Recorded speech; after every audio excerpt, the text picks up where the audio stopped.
it's not really important, but it's gonna be important in the future. So they forget about these messages, right?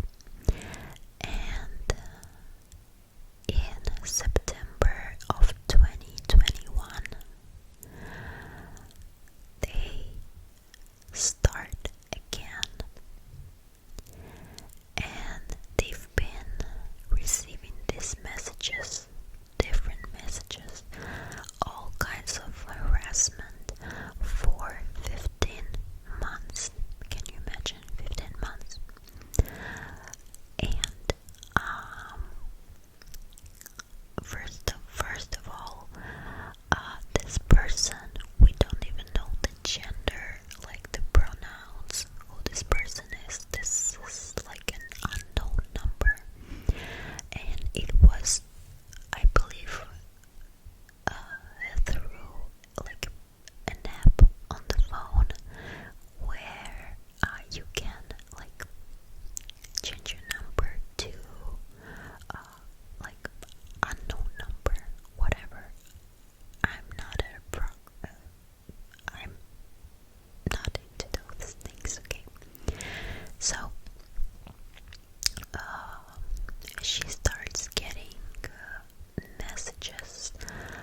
they go to police.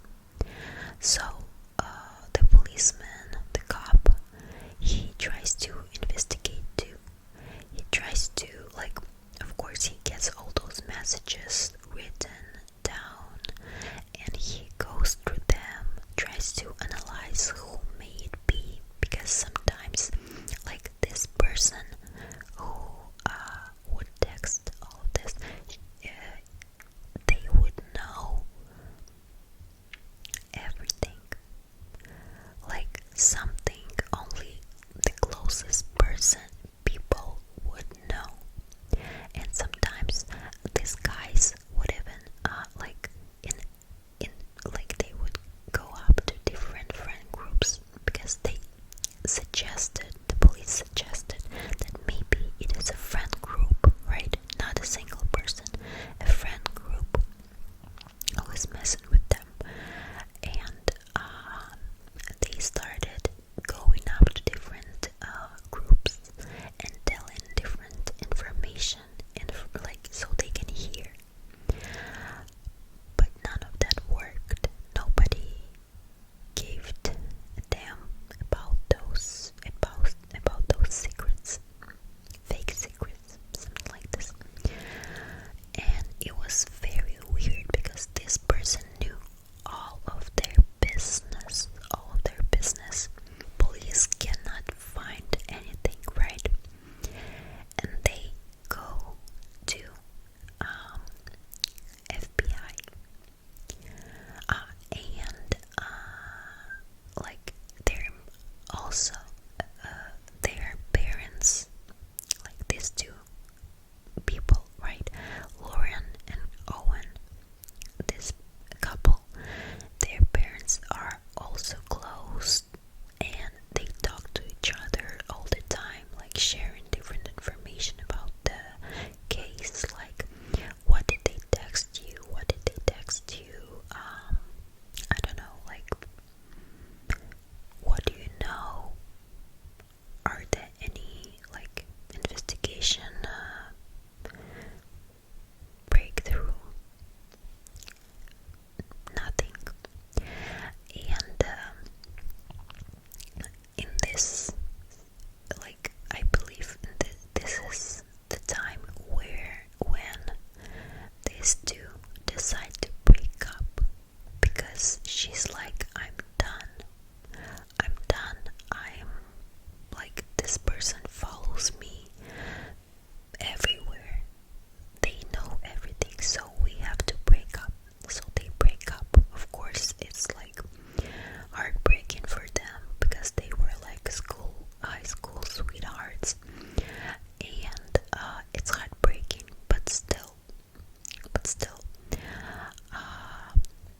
it was very clear that that person was obsessed with Owen, not with her, with Owen, her boyfriend, because this person would always say like a girl, you know what I mean? They would text like a girl, like, he's gonna be with me, he loves me, we always kiss and we like hold hands and we do this and that. And I'm telling you, in the very censored way, like in the documentary, the texts are more violent, you know what I mean? Because I don't think YouTube can allow me to say this stuff.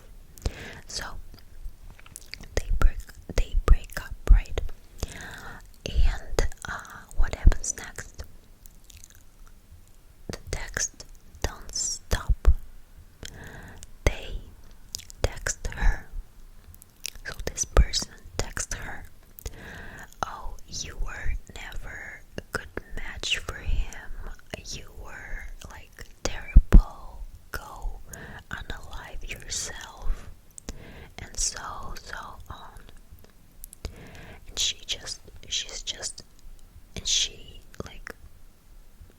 she blocks the number, the new number, I don't know, starts texting her. She blocks it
his previous girlfriend did.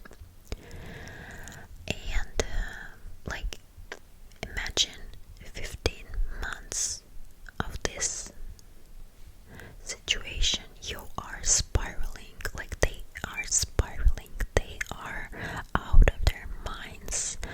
They don't know who this person is, right? It's just insane. So the police, first of all, the police, there was a time, I believe during Christmas or like some, maybe Thanksgiving, doesn't matter, and this person texted, they've sent a picture, a photo from their family gathering to Lauren. And she's like, well, wow, they are so close. Like, it was a photo, I believe it was a photo from a car or something like this. And she's like, they are so close to me. How is it possible? Who is this? And she contacts the police. Of course, they contact the police, and they try to figure it out. And they say, well, do you have any like relatives in your school? And she had one. She had one cousin in her school, and of course, they go to that cousin and interrogate her. They ask her about, like, did you send something? Can we check your phone? Blah blah blah. And she's like, I didn't do it. It's not me. It's not me. She's very defensive, and the messages continue. These texts continue, and it gets more and more suspicious, because one time this person sent a picture of Owen and this cousin girl together.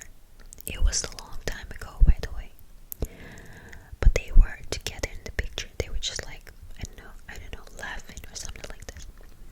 So police get suspicious because, like, first of all, if this cousin, Lauren's cousin, is under investigation, why would she continue, and why would she set herself up, right?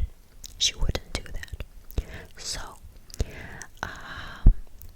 they start suspecting that somebody tries to frame her, this cousin girl. And she's like, and they're like, well, who? I remember one time, okay, this girl, she was, Lauren, the main girl, she was into sports, I believe basketball, or baseball, basketball, I believe. And one time she lost a game, and this person texted her, oh, you're such a loser, blah blah blah. And they suspected maybe it was someone from like a different team. And they started looking into numbers, started connecting dots, and they found one girl who would be like, it would be possible for her to do that, to harass Lauren. And that girl, let's call her, I don't remember the names, let's call her the basketball girl.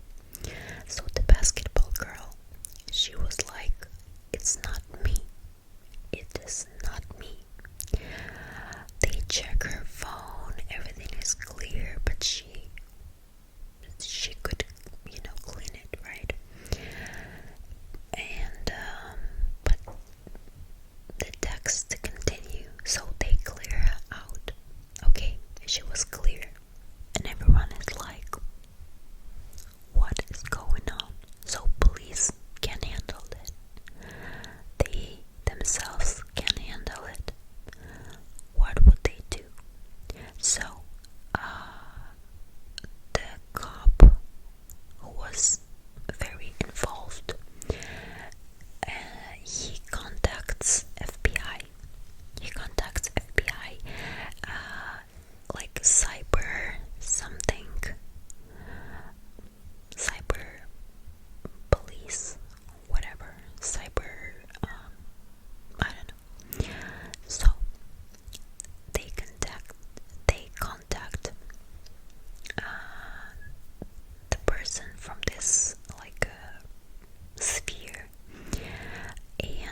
imagine? And like, it's crazy. It's just crazy. So he starts looking into different numbers. He starts like, you know what I mean, investigating and all those stuff, all this stuff, and he checks these phones who they might be connected to. And Jill, I believe Owen's mom was called Jill. Never mind. Owen, boyfriend, ex-boyfriend now. This guy, she says, like, you have to provide every single contact from your contact list to the FBI. So he does that, and nobody is a match.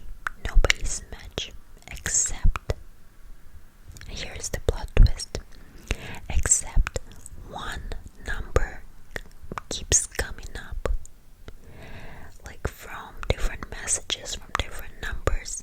One number is connected. Who is it?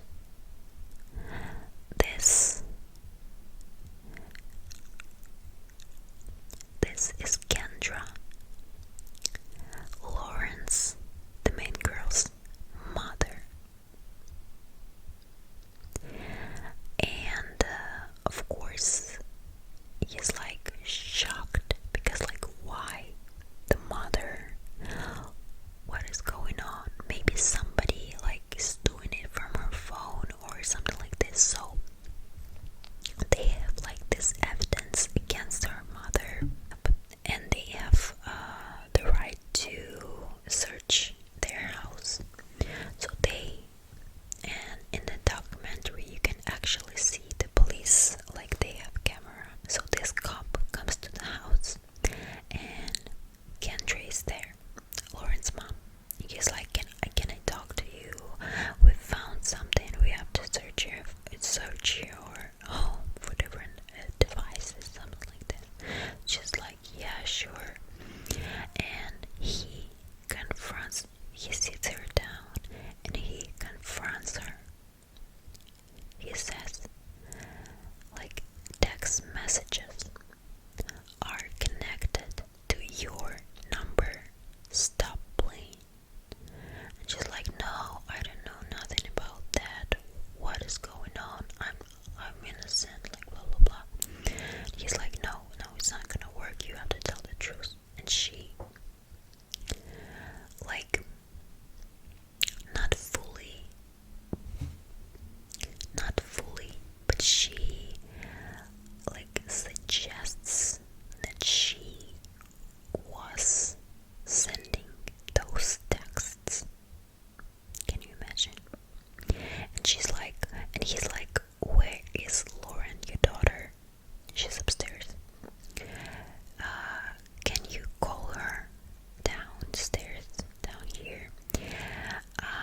So the daughter comes, and can you imagine her, like, this poor girl, she has come through so much. And he says that all these texts were connected to her mother. And she's like, in the police footage you could see that Lauren was just shocked. Like, she wasn't, I don't remember seeing her crying. She was just shocked.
say,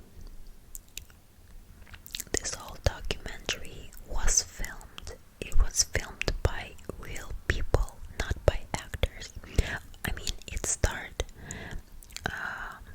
it showed the real people, even Kendra, not actors. And Kendra is already out of prison, and what they've showed is that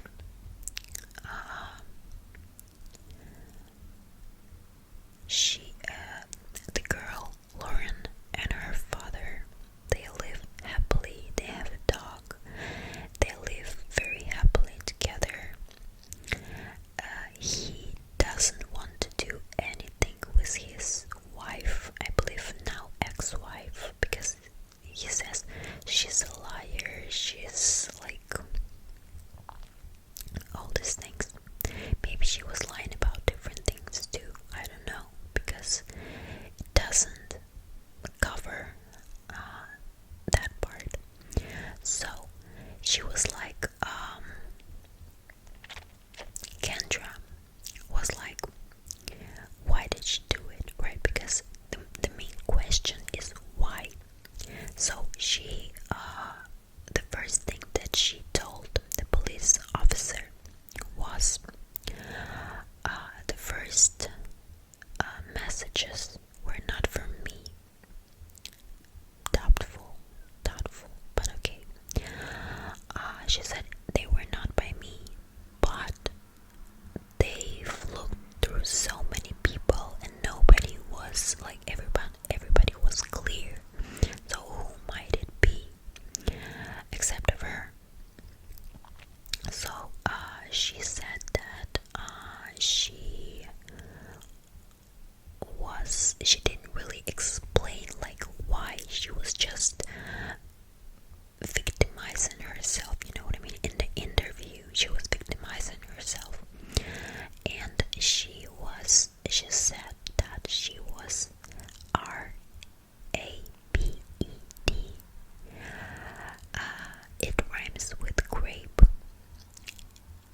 At the age of 17, again making herself a victim. And she was like, she was watching her daughter grow up, and she didn't want her daughter to feel the same thing. What does it have to do with the bullying? I don't know. But I mean, her daughter was not in danger. She was in love with a guy. She was just a normal teenager, just a normal girl, and she lived in a small town. Everybody was like, I don't know, happy, I believe.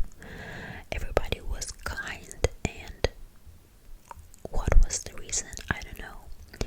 And she said that sometimes, like,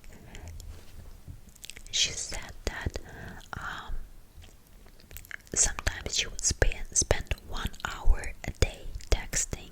Sometimes she would spend up to 8 hours per day texting her daughter and her boyfriend about how terrible they are. And also she explained the anorexic stuff. So she said that when she was young, she was also very petite. And she was like insecure about that. And I don't know why. And there is literally no explanation to that. But she said that, and she was the one who was bullying her daughter. She said, "You have no boobs, you have no ass. You are so anorexic, you are so unattractive. Go unalive yourself." Right? And like, why? She didn't explain that. She was like, well, I'm a victim, I'm blah blah blah. And the situation, the relationship between Kendra and Lauren,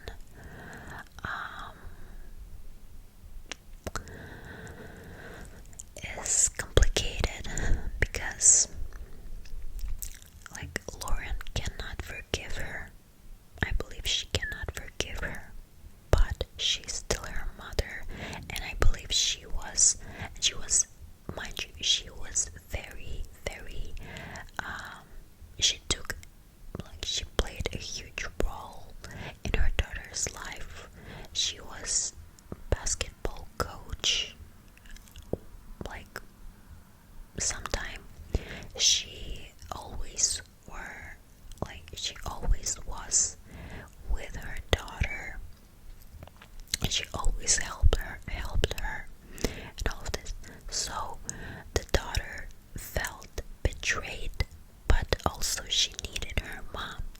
And while the mom was in prison, they would call each other like a few times a week, and they would text, they would send letters to each other. And mom, they actually showed the letters, and mom would say, "I love you, my little daughter," something like this. "I love you, love you, love you, love you, love you." And I don't know why. And also, what did you say in the interview that shocked me? She was like, "Well, every one of us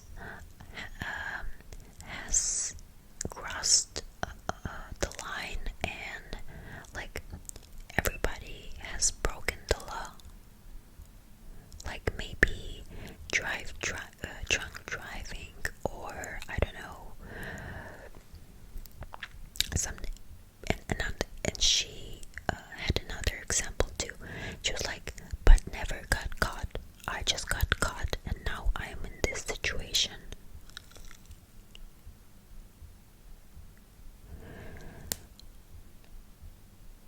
Drunk driving is bad, right? But texting, bullying, harassing your daughter to unalive herself, telling her about, like, your figure, your body is like disgusting, your boyfriend doesn't love you, he will break up with you, and all of those things. Can you imagine? You cannot even compare those two things. So yeah, and right now she's out of prison, and her daughter Lauren, she said in their interview that sometimes maybe she will be willing to see her mother, but now it is not the time. It is not the time. So basically, this is the whole story, and what do I have to say about it? I believe that this lady had a Munchausen syndrome or disease. This is what Gypsy Rose Blanchard, her mother Didi, suffered from Munchausen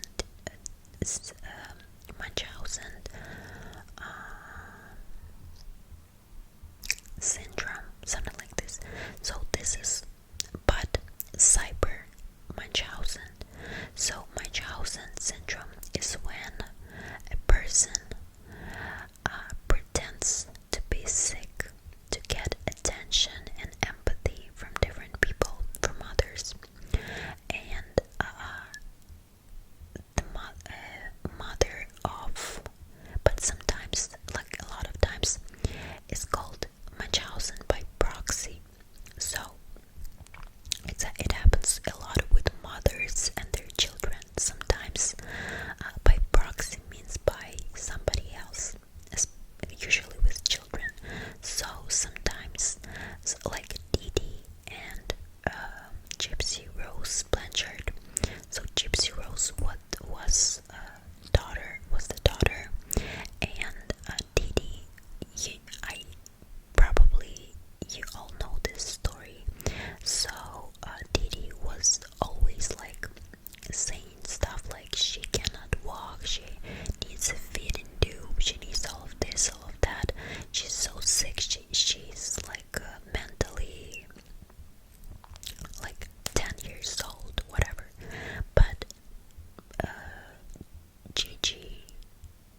was the one to comfort her, to be the hero, you know what I mean, to get the attention, like. And I believe this is the case. I really do believe that this is a crazy, crazy woman. And right now she is walking free. And I don't know. My opinion is that she is mentally ill and she really needs to see a therapist, or even better, a psychiatrist, so they can prescribe her something. Maybe she needs therapy to, overcome these problems, and maybe her daughter, maybe double therapy, I don't know, with her daughter too, so they can overcome these problems. But I don't know, if I was in her daughter's boots, in Lauren's, like in Lauren's shoes, I don't know if I would forgive her or not, or no. I don't know. It's really complicated. It's really complicated. Like, she is your mother, right? She always cared about you. She always loved you. She still loves you. She claims she loves you, right? She's done a lot of stuff for you. She's raised you and all of those things. But she was telling you to unalive yourself. She was telling you how ugly you were. And also, Owen, the boyfriend's mom, Owen's mom said that she believes that Kendra was very extremely obsessed with Owen, because a lot of texts included, like, she was mentioning Owen. She's like, I'm not allowed to say this on YouTube,